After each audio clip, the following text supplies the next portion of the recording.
नमस्कार दोस्तों, सुनी सुनाई कहानी एच.के. जैन की जवानी में आपका स्वागत है। मित्रों, एक राजा प्रजा के समाचार जानने के लिए नगर भ्रमण पर निकलते हैं। रास्ते में उन्हें एक पंडित दिखाई देते हैं जो कि भिक्षा मांग रहे होते हैं। उन पंडित जी की जो स्थिति थी बड़ी दयनीय थी। राजा को पंडित जी के ऊपर दया आ जाती है और वो अपने हाथ से एक सोने का जो कड़ा है वो निकाल करके पंडित जी को दे देते हैं। पंडित जी प्रसन्नतापूर्वक अपने घर जा रहे होते हैं कि रास्ते में एक चोर उनका वह कड़ा छीन करके भाग जाता है। पंडित जी उदास मन से अपने घर पहुंचते हैं, लेकिन उनके पास कोई दूसरा चारा नहीं था। अगले दिन वो पुनः भिक्षा मांगने के लिए आते हैं। पुनः राजा मिल जाते हैं। राजा पूछते हैं, कल आपको सोने का कड़ा दिया था, फिर भी आप आज भिक्षा क्यों मांग रहे हैं? सारी बात पंडित जी बता देते हैं। राजा को दया आ जाती है और वो एक मोती पंडित जी को दे देते हैं। पंडित जी प्रसन्नतापूर्वक घर जा कर के उस मोती को एक मटके के अंदर छिपा देते हैं और मंदिर जी में भगवान का धन्यवाद ज्ञापित करने के लिए चले जाते हैं। उसी समय उनकी पत्नी तालाब में पानी भरने के लिए गई हुई थी, लेकिन तालाब में उसका मटका फूट गया। वो घर आती है और एक पुराना मटका लेकर के चली जाती है। जब उनकी पत्नी पानी भर के ला रही थी, उसी समय पंडित जी भी मंदिर से वापस आए और उन्होंने देखा कि यह तो वही मटका है जिसमें मैंने मोती रखा हुआ था। पंडित जी अपनी पत्नी को सारी बात बताते हैं तो उनकी पत्नी कहती है, चूँकि हमारा मटका फूट गया था इसलिए हम इसको लेकर के गए थे, और दोनों ही जल्दी तालाब के किनारे जाते हैं मोती को खोजने के लिए, लेकिन उन्हें मोती नहीं मिलता। वो उदास हो जाते हैं। अगले दिन फिर से पंडित जी भिक्षा मांगने के लिए जाते हैं। आज फिर राजा मिल जाते हैं। राजा फिर बोलते हैं, क्या बात है, कल तो तुम्हें मोती दिया था। पंडित जी राजा को सारी स्थिति बता देते हैं। अब राजा भी यह सोच लेते हैं कि इनका भाग्य ही खराब है, इनको जाने दो। लेकिन राजा के जो मंत्री था उसे दया आ जाती है और उसके पास कुछ नहीं था, 2 पैसे वो उस पंडित जी को दे देते हैं। अब पंडित जी वो 2 पैसे लेकर के अपने घर की तरफ वापस जा रहे होते हैं और सोचते हैं कि देखो, मोती मिला था, सोना मिला था, लेकिन आज केवल 2 पैसे मिले हैं। रास्ते में जाते समय क्या देखते हैं कि एक मछुआरा मछली लेकर के आ रहा है और वो मछली तड़प रही है।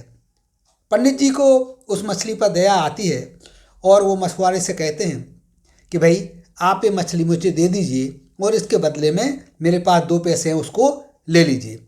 मछुआरा तैयार हो जाता है और उस मछली को पंडित जी के कमंडल में डाल देता है। पंडित जी उस मछली को लेकर के तालाब के किनारे जाते हैं और वो जैसे ही मछली को तालाब में डालने के लिए होते हैं, जैसे ही मछली तालाब में गिरती है, कमंडल के अंदर उनको मोती नजर आता है। वो प्रसन्न हो जाते हैं और चिल्लाते हैं कि मिल गया, मिल गया। उसी समय जिस चोर ने उनका वह सोने का कड़ा चुराया था वो वहाँ पानी पी रहा होता है। तो वह यह सोचता है कि पंडित जी ने मुझे पहचान लिया है। वो दौड़ करके आता है, पंडित जी के पैर पकड़ता है और कहता है कि पंडित जी मुझे माफ़ कीजिए, ये आपका सोने का कड़ा यह है, यह बात आप किसी को मत बताइए। पंडित जी प्रसन्न हो जाते हैं और अपने घर पहुंचते हैं। क्योंकि हुआ यह था कि जिस समय वो मोती तालाब में गिरा था उस मछली ने निगल लिया था और वही मछली मछुआरे ने पकड़ी और उसी मछली ने उस कमंडल के अंदर जो मोती हैं अपने पेट से बाहर निकाल दिया। अब बहुत ही प्रसन्न रहते हैं पंडित और पंडितानी, प्रसन्नतापूर्वक अपना जीवन व्यतीत करने लगते हैं। सुखपूर्वक उनकी ज़िंदगी कटने लगती है। लंबे अरसे तक जब राजा को वो पंडित जी नजर नहीं आते हैं तो अपने मंत्री से राजा कहते हैं कि भाई पंडित जी नज़र नहीं आ रहे हैं, क्या बात है, थोड़ी जानकारी मालूम करो।